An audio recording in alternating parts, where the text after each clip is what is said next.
Hi guys, my name is Parker and welcome to this Resolve Debate lecture on this year's resolution for 2025 through 2026. So first, we'll talk about what this year's resolution actually is. Second, we'll talk about where the Arctic is located. Third, we'll talk about exploration and development in the Arctic.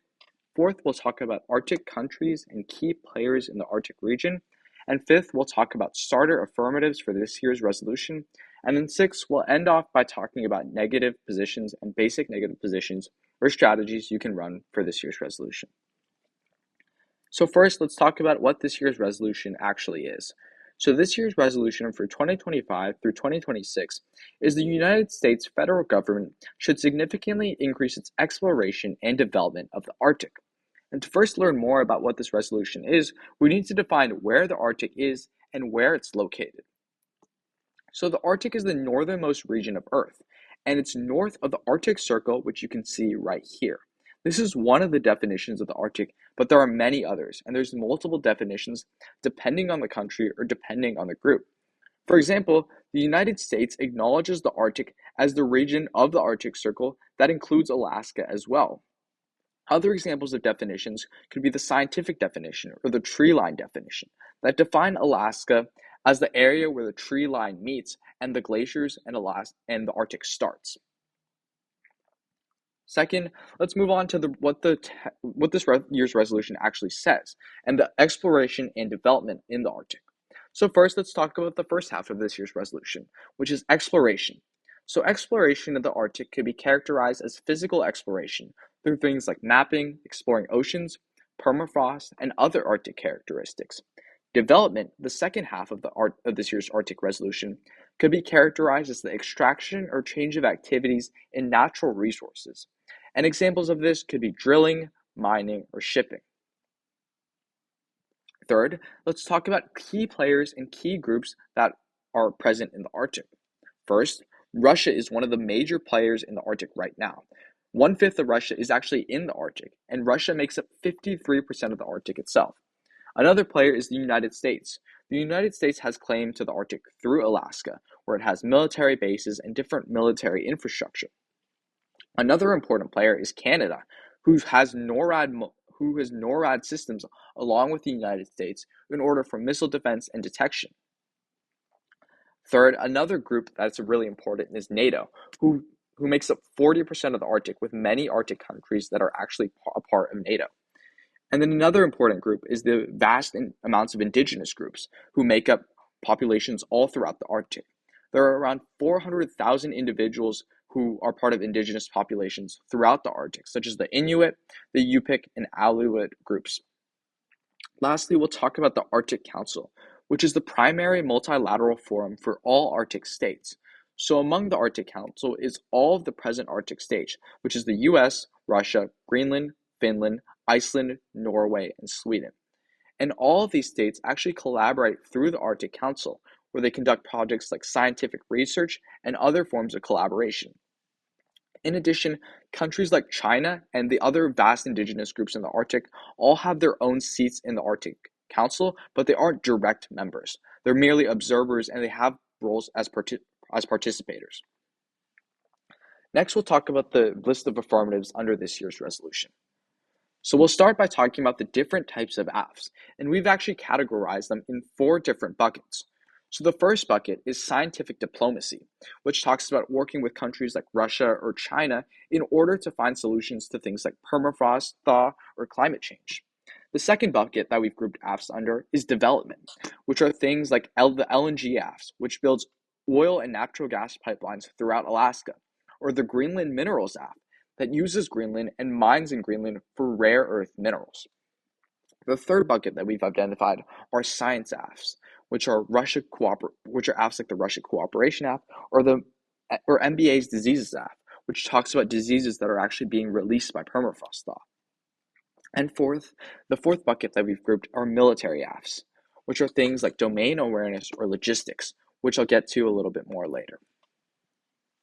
So let's talk about this year's starter AFs. So for novices, under this year's resolution, they have outlined 4 different starter AFs that you can run. And then you can After watching this lecture, you can decide which one you like best and then research from there. These are going to just be broad topics that you can look into later and expand and make more concrete affirmatives on. So under exploration, the first half of this year's resolution, there's the Early Warning Awareness Act, which is building military infrastructure such as things like sensors and satellites. It doesn't have to be necessarily military, and it can also be used for things like exploration and exploring for resources. Another app is the Research Cooperation App. One example of an app like this is science cooperation with Russia or China to develop things like solutions to climate change or to research more on permafrost thaw. Now let's move to development and talk about the development apps under this year's resolution. So for the novice case packet, the first example of a development app is the Renewable Energy Infrastructure app. So that's building renewable energy infrastructure and things like solar energy, wind energy, or hydro energy in areas like Alaska to serve communities who lack the access to traditional forms of energy. Another example of a development app is an oil and gas app. One example of this is an app that increases offshore drilling and drills throughout the Arctic. Now, we'll talk about one of the key areas for apps this year, military apps. So already, there have been a ton of military apps that have been released. For example, the Military Logistics app, which builds logistics and infrastructure, such as things like bases or roads throughout Alaska for the US military.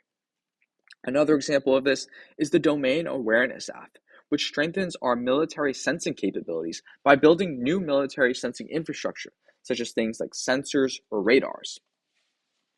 Another example is the Icebreakers app, which builds new icebreakers for the US in order for them to navigate throughout the Arctic and increase their military presence. And lastly, another example is the Ports app, which builds deep sea ports for things like icebreakers and other military capabilities. And now we'll end off on just generic neg positions under this year's resolution. So under this year's resolution, there are actually a variety of different negative positions that someone could read. For example, the environment DA is a DA that will link to a bunch of apps. Because this year's resolution is focused on exploration and development, a lot of these apps come at the cost of things like the environment and the ecosystem. So the environment DA is a good off-case position that would link to a majority of apps.